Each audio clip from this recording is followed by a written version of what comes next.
Эненин дуасы баланын тагдырын өзгөртө алабы?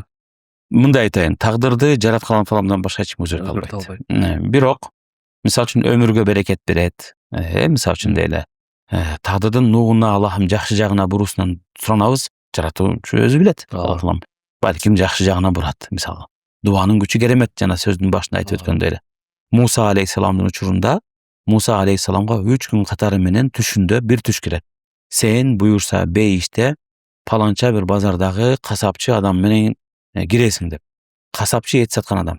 Издеп барып 3 күн демегеннен пайгамбарларга бул белги катарында көрүнгөн дагы түш. Ибрахим пайгамбарда ушундай түш келди. Баласын Исмаил пайгамбарды эмне кылды? Курмандыкка чалды. Баргандан кийин касап табат, жанагы түшүндө көргөн касапчы киши ээрчип таанышып барып анын үйүнө мейман болот.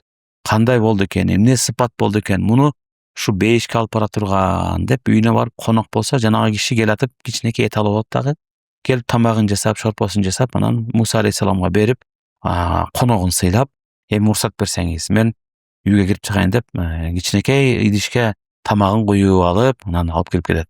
Мындай караса, баш багып караса, кичинекей каарлыгынан ушунчалык арыктап, кичинекей бели бүкүрөйүп калган энеси бар экен. Алаканын алып отуруп, жанагы кичинекей идиштен тамак ашын берип, оозуна ооз тийгизип атат. Анан тамактан оозун арчып коет дейт. Анан кийимин түздөп коет дейт, эркелетип коет дейт баягы бала байкуш. Анан бүткөндөн кийин эне байкуш дуа өртүп дейт. Үйдүн чыгарып, о Аллахым, мен ушу баламды абдан сүйөм. Ушу баламды Муса пайгамбар менен бейиште бир кыла көр деп. Ошон үчүн анан ошондо Муса алейхисалам айткан экен, түшүнүктүү деп. Менин түшүмө кирди Алла таалам дептир. Ошол кишини эненин кылган дуасы. Ошон үчүн эненин кылган дуасы жакшы дуасы. Баланы көккө жеткирип, пайгамбарлар менен, шейиттер менен деп айтайынчы, мартабасын, ошол пайгамбарлык дебейин, шейиттердин, оолиялардын мартабасын дагы бейишке чыгарууга себепкер боло турган болсо, ошол эле учурда